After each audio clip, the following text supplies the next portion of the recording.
Hello everyone. I would like to welcome you all to this channel called Fintech with Charcha. This is the first video I'm recording on this channel.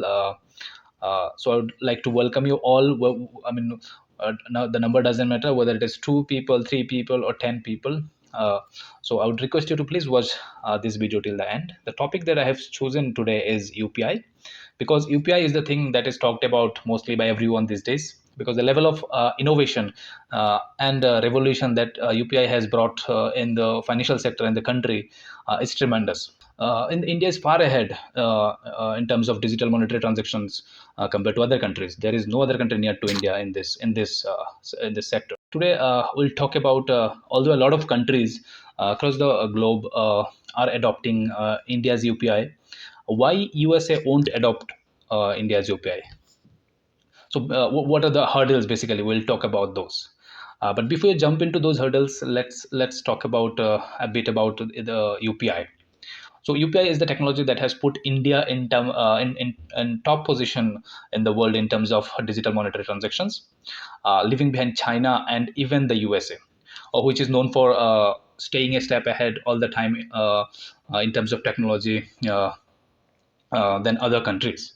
Uh, so the bigger question that comes here is then why the USA, why they won't be able to bring in something similar in their country, why they couldn't do it, and if not, are they going to adopt India's UPI?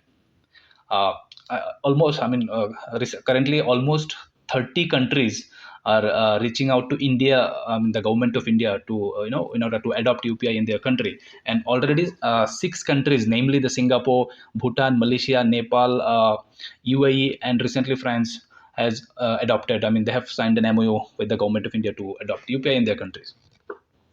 So, what is the problem with USA? Let's try to understand that. Now, let's try to understand the current US financial system. Basically, the latest technology that is available there is called FedNow, which is similar to India's RTGS, that is real-time gross settlement technology, for which you basically have to go to your net banking or the bank's application, and you have to put all the account details of the other person that you are sending money. But in UPI, you need nothing. You only need to have the mobile number of that person or a QR code to transact money. That's it. So that's the difference between the Indian financial market and the US's financial market currently we have. That's the difference. Now let's start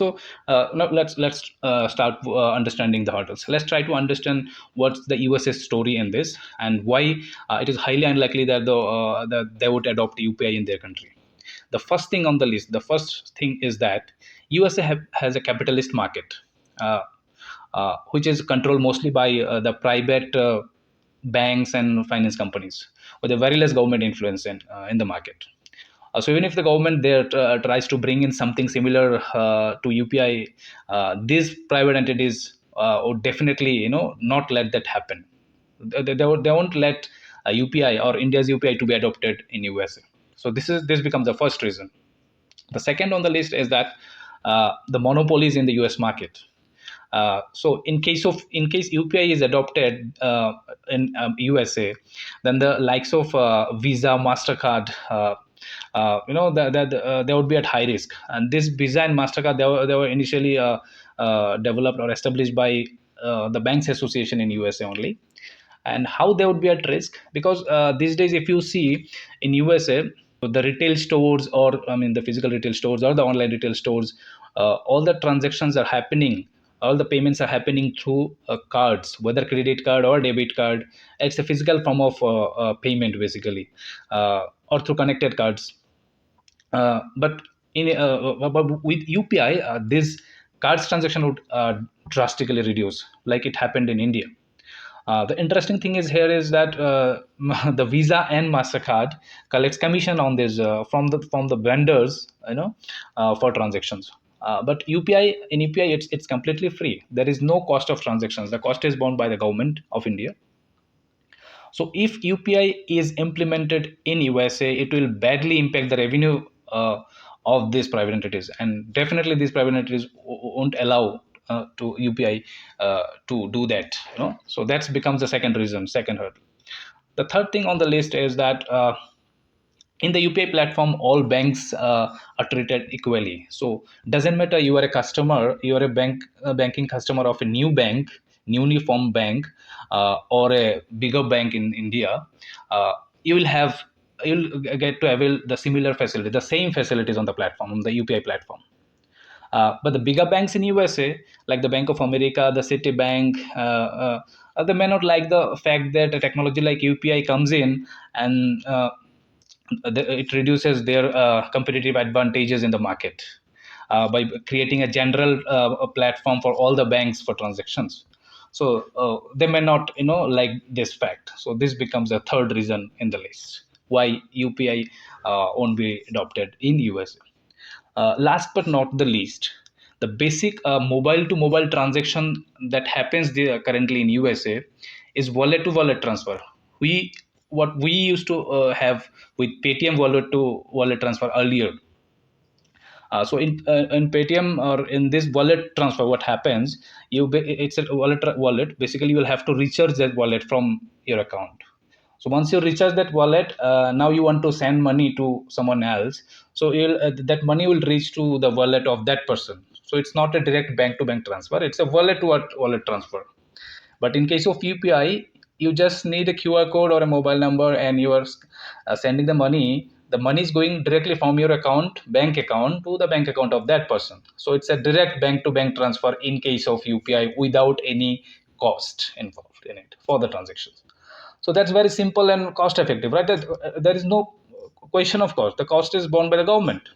So there are some apps basically in USA, uh, uh, like we used to have a Paytm wallet. They have similar apps currently that they're using, are like some like Cash apps, Venmo apps, etc.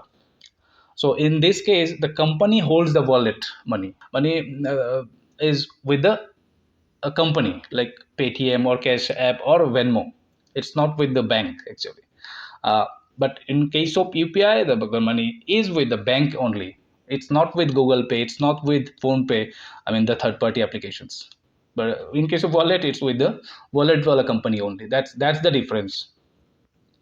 Uh, so this was the fourth reason on the list.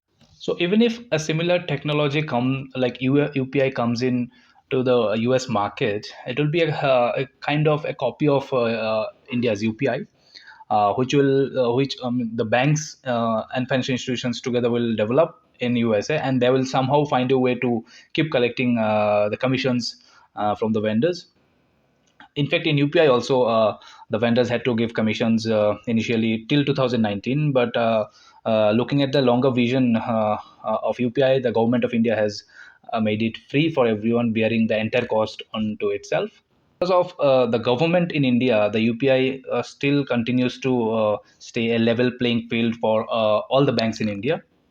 But in USA, if they copy UPI and makes something similar, the bigger banks in America will try to find a way to keep their dominance in their platform. And in future, the countries where India's UPI is not adopted or not widely implemented, USA will try and start going to those countries, providing their similar model, implementing their similar model in those countries. So that's one thing.